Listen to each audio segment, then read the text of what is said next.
जय भीम जय भीम जय भीम जय भीम। तथागत बुद्ध और बाबा साहेब के चरणों में नमन करते हुए, सभी बहुजन महापुरुषों के चरणों में नमन करते हुए, साथियों, होके मायूस नहीं शाम से ढलते रहिए, होके मायूस नहीं शाम से ढलते रहिए, जिंदगी भोर है सूरज से निकलते रहिए, एक ही पांव पे ठहरोगे तो थक जाओगे, धीरे धीरे ही से ही राह पे चलते रहिए।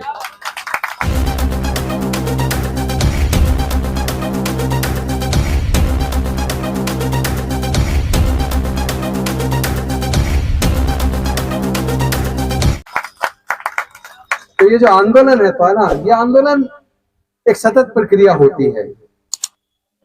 23 सितंबर 1917 को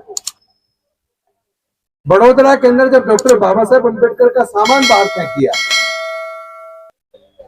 उनके लिए रहने के लिए कोई जगह न बची, और वो वहां से उन्होंने तय किया मैं बॉम्बे वापस अपने घर जाऊंगा, क्योंकि इतना काबिल होने के बावजूद मुझे कोई किराए पे मकान तक देने को तैयार नहीं है, चपड़ासी भी दूर से फाइल फेंक रहा है, कोई पानी पिलाने को तैयार नहीं है, और आज जिस मकान से मेरा सामान बाहर फेंक दिया, अब यहाँ रहना ठीक नहीं है, मैं वापस मुंबई जाता हूं। लेकिन उनकी ट्रेन निकल गई थी, ट्रेन अगले दिन थी, उन्होंने सोचा मैं क्या करूं, तो वो बड़ौदा के कमाटी बाग में जाकर एक पेड़ के नीचे जाकर बैठकर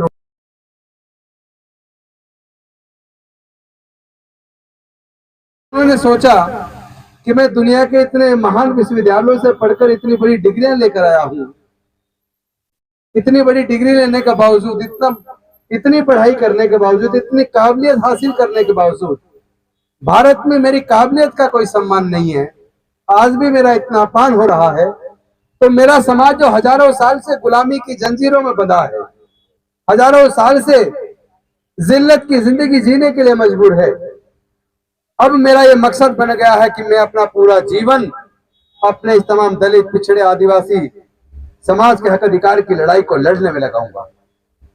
और वहां 23 सितंबर 1917 से वो समाज के हक अधिकार के आंदोलन की शुरुआत करते हैं। ये बात मैं इसलिए कह रहा हूं कि बहुत से लोग सोचते होंगे कि 19 दिन हो गए, 19 दिन नहीं, 19 साल भी हो सकते हैं, याद रहे 19 साल भी हो सकते हैं, लेकिन लड़ाई अल्टीमेटली जीत हमारी होगी, जिस प्रकार डॉक्टर बाबा साहब अम्बेडकर ने उसको जीत में बदल दिया। हजारों साल की हमारी गुलामी को तोड़कर हमारे पढ़ने लिखने के, व्यवसाय करने के, नौकरी के, पार्लियामेंट में जाने के, विधानसभा में जाने के रास्ते बनाए, लेकिन ये आसानी से नहीं हो पाया।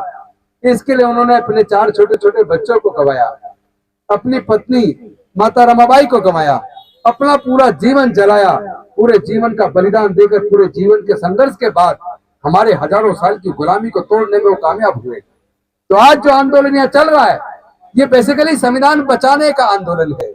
ये देश के दलित, पिछड़े, आदिवासी और धार्मिक अल्पसंख्यक लोग जिनके हकमारी हो रही है, जिनके हिस्से के संसाधनों को कोई दूसरे लोग खा रहे हैं, उन संसाधनों को वापस अपने लोगों की हिस्सेदारी सुनिश्चित करना, हमारे लोगों को धनधरती और राजपाट में जो 90 भाग हमारा है, जो जगदेव बाबू कुशवाहा ने कहा था ना, जगदेव बाबू कुशवाहा ने कहा था, वही बात हमें आज भी याद दिलाती है कि हमारा 90 भाग है, उस 90 भाग को हमें चाहिए, और उसको चाहने के लिए, उसको प्राप्त करने के लिए एक लंबे आंदोलन की जरूरत है। तो उस आंदोलन की शुरुआत जो वर्षों से चली, कुछ पा लिया, कुछ बाबा साहेब के समय में पाया, कुछ कांतीराम साहब के समय में पाया, जो बाकी बचा है वो आप और हम मिलके अपनी इस लड़ाई को मजबूत करके उसको हासिल करके रहेंगे। सफलता हमें मिलेगी, कभी भी मायूस मत होना, उम्मीद मत तोड़ना, क्योंकि जो हम बुजुर्गों से सुनते थे कि मन के जीते जीत है और मन के हारे हार। जो आदमी मन से हार गया तो वैसे ही हारा हुआ है, उसको तो कभी जीत मिल नहीं सकती, लेकिन जो लोग मन से जीते हुए हैं वो हार को भी जीत में बदलने की ताकत रखते हैं। मैं जानता हूं इस लड़ाई को हम निश्चित तौर पर जीतेंगे। बहन रितु को तो उनका हक मिलेगा ही मिलेगा, साथ में देश के अंदर जो नफरती एक माहौल बनाया जा रहा है, देश में एक ऐसी सरकार है जो धर्म के नाम पर, जाति के नाम पर उन्माद पैदा करती है, जिसने पूरे देश को तोड़ने की साजिश कर दी है, जिसने पूरे देश में धर्म के नाम पे इतनी नफरत पैदा कर दी है कि वो नफरत आम आदमियों तो छोड़ो, अब सेना के अंदर, न्यायालयों के अंदर, प्रशासन के अंदर, सब जगह वो नफरत चली गई है। यही कारण है एट्रोसिटी एक्ट के अंदर आप कह रहे हैं कि वो गिरफ्तार नहीं कर रहे। अरे मैं ये कहना चाहता हूं, अगर पुलिस गिरफ्तार भी कर ले तो आप यकीन मानिए कोर्ट में जाते पेश करते वो जमानत दे देंगे। यानी जुडिशरी भी आज न्याय देने के लिए तैयार नहीं है। केवल कुछ हिम्मत वाले जज हैं जो संविधान के हिसाब से जो न्याय देने के अपने अंदर हिम्मत रखते हैं।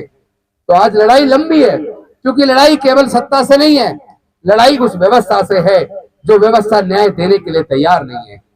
लड़ाई उस व्यवस्था है जो हमारे बहुजन समाज के SC ST OBC माइनॉरिटी के लोगों को उनका हक देने के लिए तैयार नहीं है। लड़ाई उस व्यवस्था से है जो हमारी बहन बेटियों की इज्जत लूट लेती है। लड़ाई उस व्यवस्था से है जो हमारे युवाओं की हत्या कर देती है, जो हमारे घरों को जला देती है। किसी शायर ने कहा था, लोग टूट जाते हैं एक घर बनाने में, लेकिन कुछ लोग तरस नहीं खाते बस्तियां जलाने में। आज तो उससे भी आगे निकल गए, लोग टूट जाते हैं घर बनाने में, लेकिन आज सरकारें तरस नहीं खाती बुलडोजर चलाकर हमारे लोगों की बस्तियां गिराने में। तो लड़ाई लंबी है और लड़ाई असंभव नहीं है। निश्चित तौर पर हमारी जीत होगी और मैं समझता हूँ आप अपना हौसला बुलंद रखिए। ये खामोश मिजाजी तुम्हें जीने नहीं देगी, इस दौर में अगर जीना है तो कोहराम मचा दो। तो कोहराम मचने के लिए जो जो जो जो ज्वाला की जरूरत थी, वो ज्वाला तो यहाँ से शुरुआत हो चुकी है। और निश्चित तौर पर हमारे इस बहुजन मीडिया के साथियों के माध्यम से और हम सब के फेसबुक के माध्यम से ये आवाज देश के कोने कोने में चली गई है। विदेशों में बैठे हुए लोग भी फोन करके पूछते हैं कि आंदोलन कैसा चल रहा है। इसका मतलब ये आवाज अब केवल भारत तक सीमित नहीं रही है, भारत से बाहर के देशों में भी बहुजन समाज के लोग आंदोलन कर रहे हैं। वहां पे भी उन्होंने जाति के खिलाफ बिल पास करवा दिए हैं। इसका मतलब लड़ाई हम लगातार जीत रहे हैं। डॉक्टर बाबा साहब अम्बेडकर का सपना पूरा होता दिख रहा है, इसलिए अपने हौसलों को और बुलंद कीजिए। जीत हमारी पक्की है, हम लड़ेंगे और जीतेंगे। लेकिन जीतने का एक ध्यान रखिए, एक माध्यम और बनेगा, क्योंकि हमारी हार के कारण हमारा बटा होना है। हम लोग जातियों में बटे हैं, हम लोग को जाति छोड़ो समाज जोड़ो की संकल्पना के साथ पूरे बहुजन समाज को एकजुट करना है। चाहे कोई SC है, चाहे ST है, चाहे OBC है या माइनॉरिटी है, जिसका भी शोषण हो रहा है, जिसके साथ भी जुल्म हुआ है, वो पीड़ित है और वो हर पीड़ित हमारा बहुजन समाज का आदमी है। हमें हर पीड़ित की लड़ाई उसकी जाति धर्म पूछे बिना इस न्याय की लड़ाई को हम लड़ेंगे, हम जीतेंगे। बहुत बहुत धन्यवाद। नमो बुद्धाय। जय भीम, जय भारत।